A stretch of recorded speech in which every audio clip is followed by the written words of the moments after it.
Good morning, Brother Randy here. Out getting some lawn work done, but wanted to take a moment to speak about, again, a very important thing, which is preparedness and gas, and to ensure that, hey, if you got to run or if there's any kind of situation, because people think about a shit hit the van situation, they think or they have it in their minds that it can only be economic. It could be war, it could be social upheaval, it could be a natural disaster like we're experiencing now, like whether it's a hurricane or a tornado or an earthquake. You want to make sure that in that event you have the ability to bug out, because you may be in a situation as to where you have to leave your current situation. It may not even be safe to even be there. You could have all of the food stocks, preps, medical supplies, gun, ammos, all of that stuff. But if you have to leave, where would you go and how would you get there? You know, it's a shame to see all of these people on the highway. When I look at these aerial photography photographs and these videos by these choppers of people fleeing Florida or fleeing Houston, and they're sitting in an idle car. The gas is the cars are idle, and that gas is still being used, even though that car is sitting there still, and they're burning gas still. What if you was in a situation where, you know, you saw things coming and you were able to fill up all your gas tanks? And you're in a situation as to where you don't have to worry about that kind of deal. You have a fully functioning car.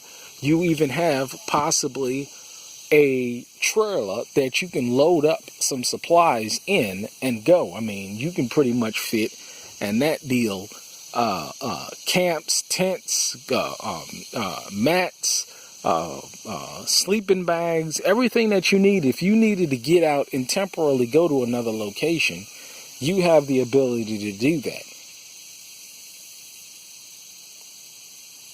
Isn't it a beautiful thing to be prepared, to ensure that you can get you and your family out of a situation that may come up suddenly, that you can have a disaster plan in place so where you can say, hey, honey, or brother, go ahead and fill up all of these so that we can get out, that you can load up the trucks, and that you can get to a location to where you're either out of a disaster zone, where you can ensure that your tanks are always filled up, and that you can have extra gas on hand that you can put inside of the trunk of your car or inside of a trailer, so that, hey, you can drive long enough to get out of a disaster zone where there is gas available and you have cash on hand to go ahead and buy that gas.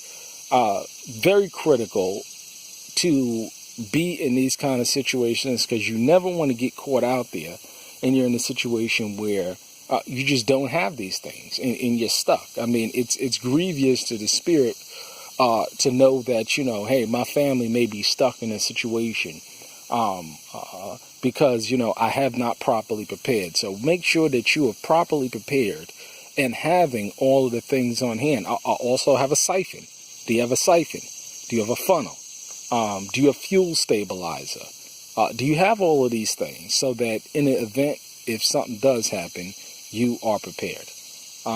Take this very seriously, because one of the most grievous things you can do is be looking at your son or your daughter or your baby girl, your baby boy, and them going hungry or standing on top of a roof surrounded by water because you have not prepared. What does a wise man do? What does a prudent man do?